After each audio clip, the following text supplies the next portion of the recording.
बलूचिस्तान में होने वाले वाक़े से मुतल्लिक कुछ अपडेट्स इस वक्त मेरे पास मौजूद हैं जो आज की वीडियो में शामिल करने जा रही हूँ। किस किस ने नोटिस लिया, क्या क्या बयानात सामने आए, कब्र कुशाई का हुक्म दिया गया था वो मुकम्मल हो चुकी, पोस्टमार्टम कब तक होगा।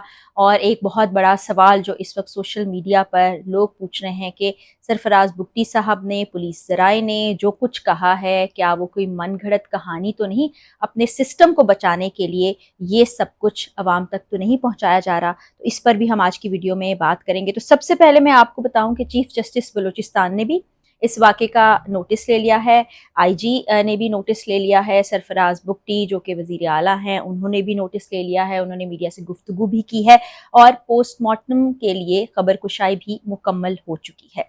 ये तमाम चीज़ें हो चुकी हैं, लेकिन बहुत से ऐसे सवालात हैं जिनके जवाबात मिलना ज़रूरी हैं। जब कब्र कुशाई की गई, पोस्टमार्टम के इब्तदाई मराहिल में ये बात बता दी गई कि ये 4 जून को हुए थे।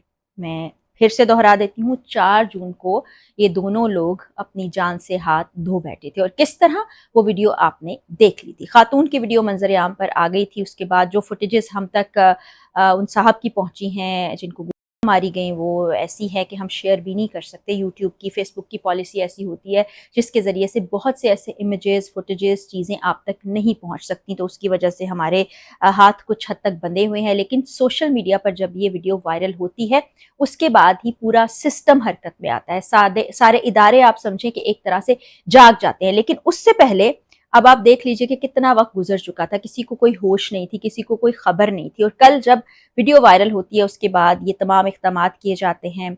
वो जो जिरगे के सरबराह हैं उनको भी गिरफ्तार कर लिया गया, 2 रोज़ा जिस्मानी रिमांड भी दे दिया गया जो कि बहुत कम है इस तरह के केस की तहकीक करने के लिए। फिर आज सुबह से लेकर, जो कि पिछली वीडियो में भी आपने देखा कि जो हमारे क्राइम रिपोर्टर हैं तलहा, उन्होंने तमाम तफसील बताई जो कि पुलिस ज़राए ने उनको बताई थी। वहाँ के लोगों से उन्होंने तमाम मालूमात इकट्ठी की थी। लेकिन वही सोशल मीडिया का एक बहुत बड़ा रद्द-ए-अमल ये सामने आ रहा है कि इन बातों पर कैसे यकीन किया जाए। तो ये सवाल बिल्कुल जायज़ है कि ये वो इलाके हैं जहाँ पर हमारे लिए जाना तो एक नामुमकिन सी बात है। लेकिन जो इदारे हैं, जो वहाँ की फोर्सेस हैं, जो पुलिस है, उनकी रसाई भी वहां तक नहीं है। एक आम इंसान तो जा ही नहीं सकता, लेकिन इतने पावरफुल इदारे भी बड़ी मुश्किल से वहां तक जाते हैं। उनका अपना सिस्टम है, उनके कबाइल के अपने निज़ाम हैं, उनका अपना जिरगा है। जिरगे ने जो कह दिया वो हरफे आखिर है और जिरगे ने जो बात आगे बता दी उसी को सच माना जाएगा। अब सरफराज बुट्टी साहब ये कहते हैं, एक तरफ तो वो कहते हैं कि मैं ब्लेमिंग नहीं कर रहा, विक्टिम ब्लेमिंग नहीं कर रहा, दूसरी जानिब फिर वो कहते हैं कि ये खातून जो हैं इनके भी बच्चे थे, इन साहब के भी बच्चे थे और ये पूरा वाक़या इस तरह से नहीं है जिस तरह से सोशल मीडिया पर आ रहा है। तो पहले आपको तहकीकात मुकम्मल करनी चाहिए थी और उसके बाद आकर सोशल मीडिया पर कोई बयान देना चाहिए था। अपने इलाके को और अवाम को एतमाद में लेना चाहिए था, क्योंकि ये वो वाक़या है जो सिर्फ पाकिस्तान में नहीं, पाकिस्तान से बाहर भी रिपोर्ट हुआ है। तो बड़ी इसकी जिम्मेदारी आप तमाम लोगों पर आयद होती है। फिर अगर हम एक लम्हे के लिए मान लें कि ऐसा ही हुआ था, जो बातें बताई जा रही हैं वो बिल्कुल दुरुस्त हैं, तो उसके बाद भी आपके मुल्क के कवानीन के तहत फैसला किया जाना चाहिए था। ये नहीं कि एक पूरा ग्रुप उठता और इस तरह से किसी भी जगह पर ले जाकर किसी भी इंसान को उसके जीने का हक छीन लिया जाता, इस तरह उसको मार दी जाती है, उसकी ज़िंदगी ख़त्म कर दी जाती है और फिर उसको दफना भी दिया जाता। और जब वीडियो सामने आती तो उसके बाद आप तमाम हरकत में आते। और बहुत से लोग ये भी सवाल कर रहे हैं कि, और बात भी कर रहे हैं कि ये अगर बात बिल्कुल ठीक थी तो इनके साथ ठीक हुआ, शरीयत के मुताबिक ऐसा ही होना चाहिए था। उन तमाम लोगों से भी मैं गुजारिश करना चाहूँगी कि शरई कवानीन के भी तकाज़े हैं, हमारा जो मुल्की कानून है उसके भी तकाज़े हैं, उनको पूरा किया जाना चाहिए किसी को भी सज़ा सुनाने से पहले। और शरीयत के मुताबिक अगर जैसे कि लोग कह रहे हैं, उस इलाके से जो ज़राए हमें बता रहे हैं या जो बात हमारे तक आ रही है वो ये आ रही है कि ऐसा नहीं था, ये घर से भाग गई थी और उस शख्स को भी इसलिए मार दिया गया, इनको भी इसलिए मार दिया गया। तो गवाह होने चाहिए थे जिन्होंने अपनी आंखों से ये सब कुछ देखा होता। और इसमें शरई क्या मामलात हैं आप सब लोग बआसानी पढ़ सकते हैं, देख सकते हैं, जान सकते हैं। और इस सिलसिले में उलमाए कराम भी जो है आकर हमारी रहनुमाई कर सकते हैं कि क्या शरई तकाज़े हैं। उनके मुताबिक जब तक किसी ने अपनी आंखों से ना देखा हो, आकिल वाले लोगों ने उनको इस तरह का अमल करते हुए, तो सज़ा मुमकिन नहीं है, जिसको संसार करना कहते हैं। उसके क्या तकाज़े हैं आप अच्छी तरह जानते हैं और कानून के क्या तकाज़े हैं वो भी जानते हैं कि अगर ऐसा कुछ हुआ था तो मामला अदालत में आना चाहिए था, वहाँ पर केस चलना चाहिए था, उसके बाद सज़ा सुनाई जानी चाहिए थी। और हुकूमत کے اندر حکومت نہیں ہوتی، کسی ایک ہی کی رٹ قائم ہوتی ہے، تو پھر کیا ہم یہ سمجھ لیں کہ وہاں پر رٹ جو ہے جرگے کی قائم ہے، وہاں کے قبائلی سسٹم کی قائم ہے، حکومت صرف نام کی ہے، اور حکومت اب شاید سامنے آ کر پردہ داری کری ہے؟ بحیثیت صحافی ہم ہر اینگل سامنے رکھتے ہیں. کل بھی جو ویڈیو ہمارے سامنے آئی اس کی بھی ہم نے رپورٹنگ کی، اس پر بھی ہم نے بات کی، اور جو ظلم ہوا اس کے خلاف آواز بھی اٹھائی. کسی بھی انسان کی لے لینا، کسی دوسرے انسان کا اس طرح سے بالکل بھی اس کو کسی صورتحال میں جائز قرار نہیں دیا جا سکتا.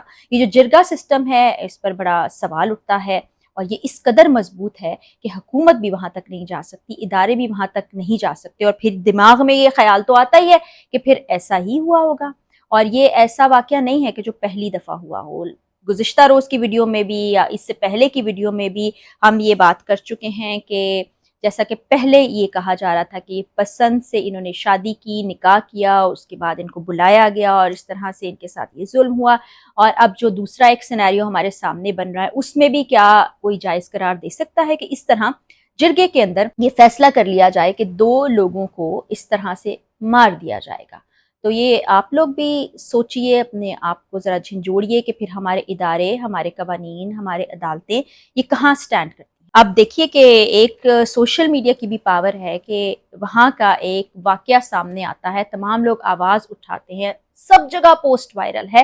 پرسوں سے لے کے آج تک آپ کوئی بھی سوشل میڈیا پلیٹ فارم اٹھائیں، وہاں پر آپ کو یہ تمام چیزیں وائرل نظر آتی ہیں. اور اگر یہ ویڈیو سامنے نہ آتی تو اس واقعے کو بھی دبا دیا جاتا. اس طرح کے نہ جانے کتنے واقعات ہوں گے، کتنی بانوں اس پر قربان ہو چکی ہوں گی. چلیں وہ تو ہم نے کہا نا، ہم اس سینیریو کو بھی اگر مان لیں تو، لیکن ایسے سینیریو بھی سامنے آتے ہیں جہاں پر پسند کو ظاہر کرنے پر ہی کسی کی جان لے لی جاتی ہے. تو یہ کوئی من گھڑت کہانی نہیں ہے کہ جہاں پر پسند کی شادی پر لی جاتی ہے. یہ ظلم و ستم تو ہوتا ہی ہوتا ہے. اب اگر یہ کہانی فیبریکیٹڈ بھی ہے تو کوئی وہاں تک کیسے پہنچے؟ کیونکہ سرفراز بگٹی صاحب نے کہا کہ کوئی بھی شخص FIR میں مدعی بننے کو تیار نہیں ہے. اب ان صاحب کے بھی بچے ہیں، ان خاتون کے بھی بچے ہیں، جو عمریں وہ بتا رہے ہیں ان کے چہرے سے وہ عمریں لگتی نہیں ہیں.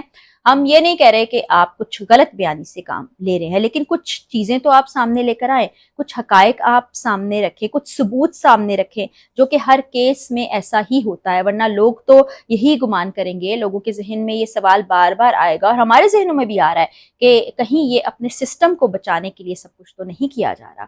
حقیقت سے اس کا ایسا تو نہیں کہ کوئی تعلق نہیں ہے. اور بہرحال کسی بھی سچویشن کے اندر کوئی بھی معاملات رہے ہوں، کوئی بھی حالات و واقعات رہے ہوں، قانونی تقاضے پورے کیے بغیر اس طرح کسی کے لیے ایک عدالت قائم کرنا، کٹہرا لگانا، اس کو سزا دے دینا اور سریعام اس طرح کرنا اور پھر اس کی ویڈیو وائرل کر دینا، بہت سے سوالیہ نشانات حکومت پر، حکومت کی رٹ پر اٹھاتی ہے. نہ صرف بلوچستان کی حکومت بلکہ پاکستان کی حکومت پر. اور یہ ایسا معاملہ نہیں ہے جس پر خاموش ہو جانا چاہیے. اس پر وفاقی حکومت کو بھی ایکشن لینا چاہیے، اس معاملے کی چھان بین کرنی چاہیے، اور شفاف حقائق ہمارے سامنے رکھنے چاہیے. جو بھی ہو، جیسا بھی ہو، اس کو ہم قبول کرنے کو تیار ہیں، لیکن چھان بین شفاف انداز میں ہونی چاہیے.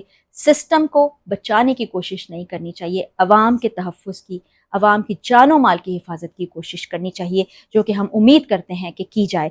بہت سے کیسز میں امید لگاتے ہیں لیکن پھر امید دم توڑ جاتی ہے. اللہ کرے اس واقعے میں ایسا نہ ہو اور ہمارے اعتماد اداروں پر، حکومت پر پھر سے بحال ہو سکے. اجازت دیجیے، بشرطِ زندگی اگلی ویڈیو میں ملاقات ہوگی.